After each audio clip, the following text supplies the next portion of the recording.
La antigua Grecia es, junto con el cristianismo, el germen de la cultura occidental.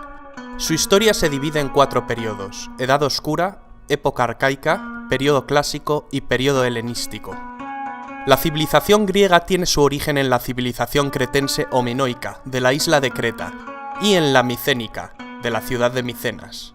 Los cretenses ya construían palacios, como el Palacio de Nosos, con grandes habitaciones, escaleras monumentales, jardines y almacenes para el legendario rey Minos. En cuanto a la cultura micénica, situada en el centro y sur de la península griega, podemos destacar que también fueron grandes constructores. El yacimiento arqueológico más importante es el de Micenas, con la Puerta de los Leones. Estos helenos formaron la primera cultura avanzada de lengua griega. Esta escritura fue bautizada recientemente como Lineal B.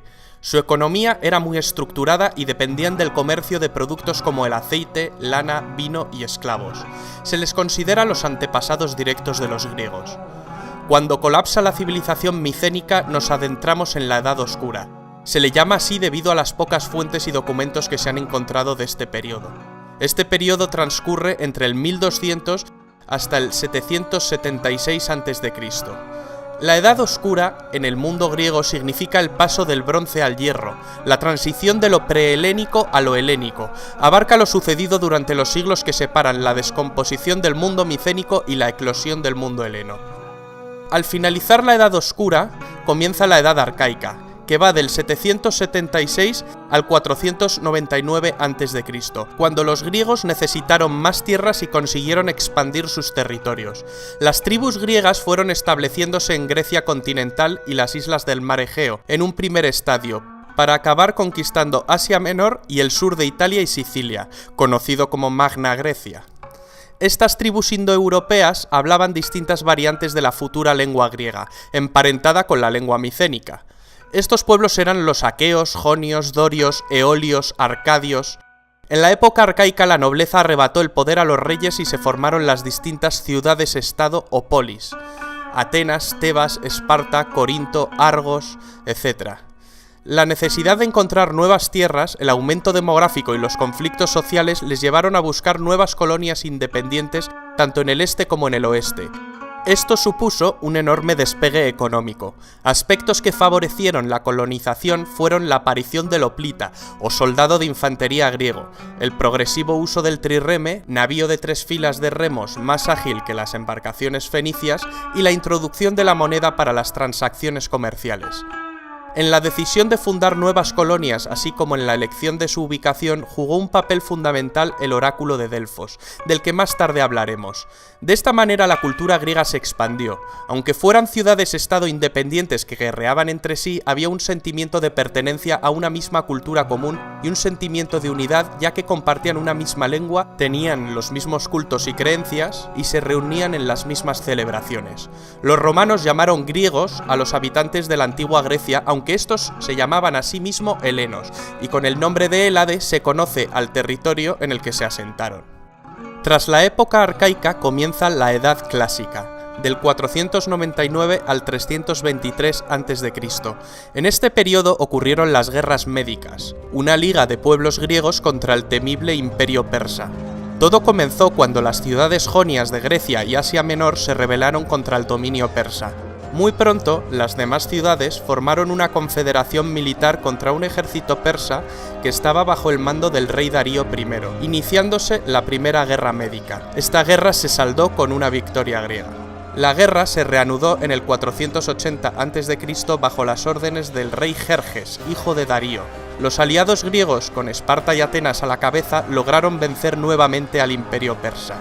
Famosas son las victorias griegas en Salamina y Platea, o la defensa heroica espartana del desfiladero de las Termópilas, liderada por el rey Leónidas. La suerte, no solo de Grecia, sino de la civilización occidental, se había jugado en una serie de jornadas decisivas. Atenas inició una época de esplendor bajo el gobierno de Pericles, que cambió el mundo occidental. Sin embargo, pronto Esparta pretendió liberarse del poder ateniense. Espartanos y atenienses, antiguos aliados, iniciaron una larga guerra llamada la Guerra del Peloponeso, que concluye con la derrota de los atenienses y la nueva supremacía de Esparta. aunque pronto se produciría un nuevo renacimiento de Atenas tras el debilitamiento de Esparta y su guerra contra Tebas. En su último periodo, el helenístico, del 323 al 30 a.C., Alejandro, hijo del rey Filipo II de Macedonia, heredó de su padre una Grecia derrotada y acabó sometiendo al imperio persa. Sus conquistas crearon un vasto imperio desde Egipto hasta la India, ayudando a difundir la cultura griega por todo el Mediterráneo y gran parte de Oriente. A partir del año 200, los romanos se empiezan a apoderar de todas las zonas colonizadas por los griegos, tomando al fin el último de los reinos de los sucesores del imperio de Alejandro, el reino de la dinastía de los Ptolomeos, en Egipto, con Cleopatra como su última representante. Tras la derrota de Cleopatra y Marco Antonio en el 31 a.C. por parte de las tropas de Octavio, los romanos acabarían absorbiendo la herencia de la cultura griega. Las formas de gobierno de las polis griegas fueron muy dispares. Los modelos más conocidos y que ejercieron más influencia fueron los de Esparta y Atenas. Esparta era un pueblo guerrero con gran preparación militar, rígido y austero. Durante mucho tiempo hubo una diarquía, una forma de gobierno en la que dos reyes pertenecientes a las grandes familias espartanas regían sobre el pueblo. La contribución de Esparta a la cultura es más pobre que la ateniense. Atenas fue la ciudad más importante. Era una ciudad con mar que vivía de cara al comercio. El nombre de la ciudad viene de la diosa Atenea. Atenas significa hijos de Atenea. Según la mitología, Atenea era hija de Zeus. Atenea es la diosa de la sabiduría, pero también es una diosa protectora y combatiente. Se la suele representar con una lechuza. En Atenas nació el sistema político que hoy conocemos como democracia, el gobierno del pueblo, la forma más perfecta de gobierno, si bien este sistema difiere en muchos aspectos del que conocemos actualmente. Fue Pericles quien sentó las bases de este gobierno democrático, pero en siglos anteriores la obra de legisladores como Solón y de tiranos como Pisístrato y Clístenes hizo posible que los ciudadanos atenienses participaran en las tareas políticas. Las ciudades griegas estaban dominadas por una acrópolis, un pequeño recinto sagrado en lo alto de una colina. La Acrópolis de Atenas albergaba el tesoro de la ciudad y diversos templos para ritos religiosos y altares para ofrendas. La diosa Atenea era la patrona y protectora de la ciudad. Era honrada en el Partenón. El Partenón de Atenas fue mandado reconstruir por Pericles, pues los persas arrasaron con la antigua Acrópolis en la Segunda Guerra Médica. Fue realizado como agradecimiento de la ciudad a los dioses por su victoria definitiva. Los arquitectos fueron Ictinos y Calícrates, que estuvieron a las órdenes del gran arquitecto y escultor ateniense Fidias, autor de la decoración escultórica y de la gran estatua crisoelefantina de la diosa Atenea Partenos, que cada año era agasajada con ofrendas. Un ejemplo es la procesión panatenaica. Esta procesión atravesaba la ciudad. Comenzaba en el Ágora y ascendía hasta la Acrópolis durante el Festival de las Panateneas, en el que se ofrecía un vestido llamado peplo a Atenea. El Ágora de Atenas era el centro de la actividad política, administrativa, comercial y social. Aparte de las Acrópolis, había otro tipo de recintos sagrados. Estos eran los santuarios. Un santuario era un recinto panhelénico, por lo tanto su financiación, a diferencia de las Acrópolis, dependía de todo el mundo griego. El santuario de Delfos era el más importante del mundo. Estaba dedicado al dios Apolo. En él se hallaba el oráculo. El oráculo de Apolo en Delfos se convirtió en toda una institución en Grecia. Cuando se consultaba, una sacerdotisa llamada Pitonisa entraba en trance y pronunciaba palabras inconexas que un sacerdote daba después coherencia en forma de proverbios. El que buscaba consejo extraía de él una predicción, que se podía interpretar de muchas maneras. El oráculo nunca fallaba, lo que podía fallar era la predicción. Peregrinos de toda Grecia, incluso extranjeros, se acercaban a Delfos a consultar el oráculo, que jugó un papel muy importante en la fundación de nuevas colonias o en asuntos de guerra. Otro santuario muy famoso es el santuario situado en Olimpia. Estaba dedicado al dios Zeus. En este santuario se celebraban cada olimpiada, es decir, cada 4 años, los Juegos Olímpicos. Los Juegos Olímpicos servían no solo para honrar a los dioses, sino para acercar a los diferentes pueblos helénicos. Durante la celebración de la competición se promulgaba una tregua, para permitir a los atletas viajar en condiciones de seguridad desde sus polis hasta Olimpia. Los Juegos Olímpicos de la antigua Grecia fueron bastante diferentes de los modernos. Había menos eventos y solo los hombres libres que hablaban griego podían competir. Los griegos competían en las modalidades de carrera, lucha, lanzamiento de disco, jabalina, salto, carreras de caballos y otras pruebas. El premio era una corona de olivo y el reconocimiento en su ciudad de origen. Con frecuencia los poetas les convertían en celebridades y vivían el resto de sus vidas a costa del erario.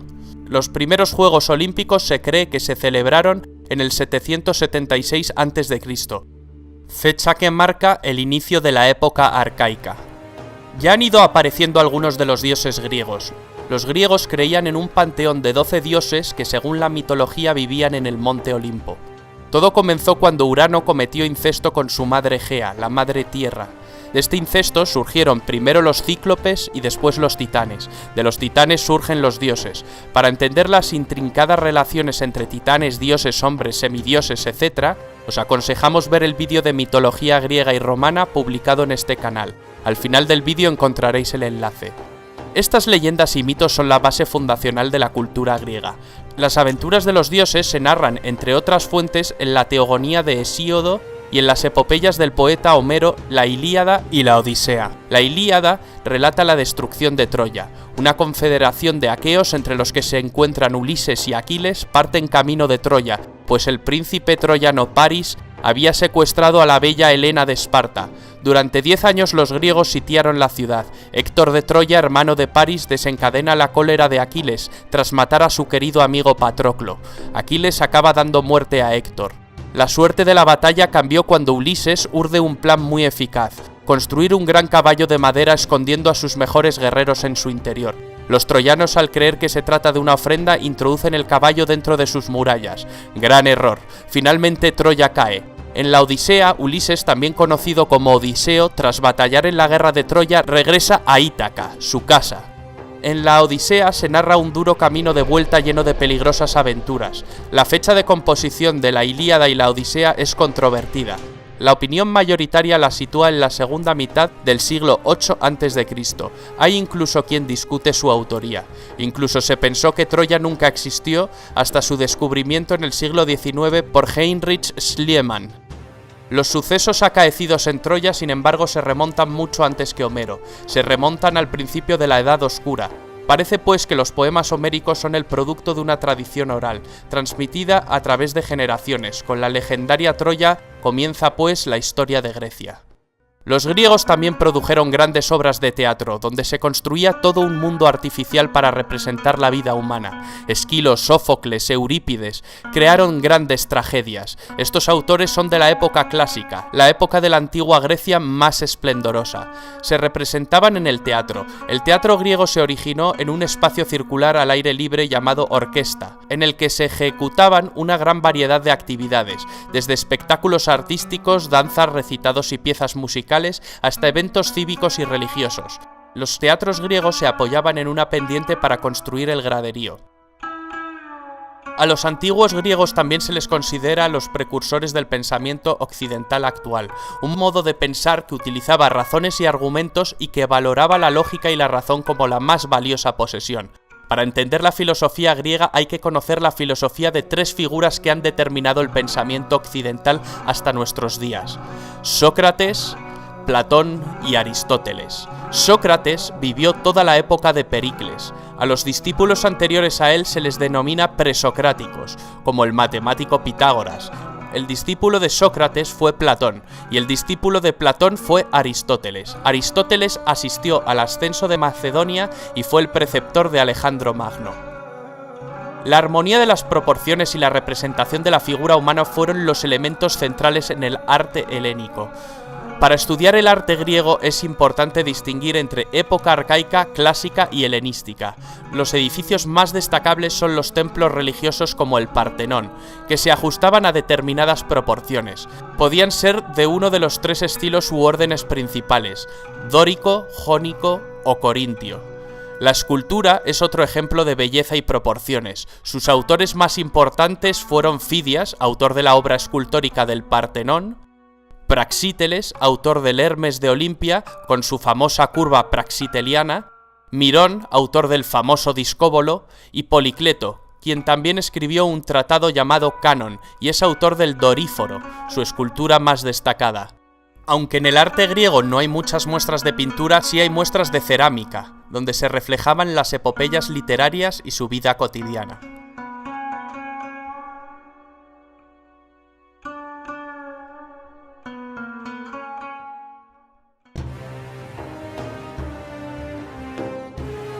Hemos visto, pues, la importancia de la antigua Grecia, enormemente influyente en nuestra cultura, tanto para la lengua, la política, los sistemas educativos, la filosofía, la ciencia o las artes. También la cultura griega y por extensión la romana tuvo un importante auge en periodos como el renacentista o el neoclásico.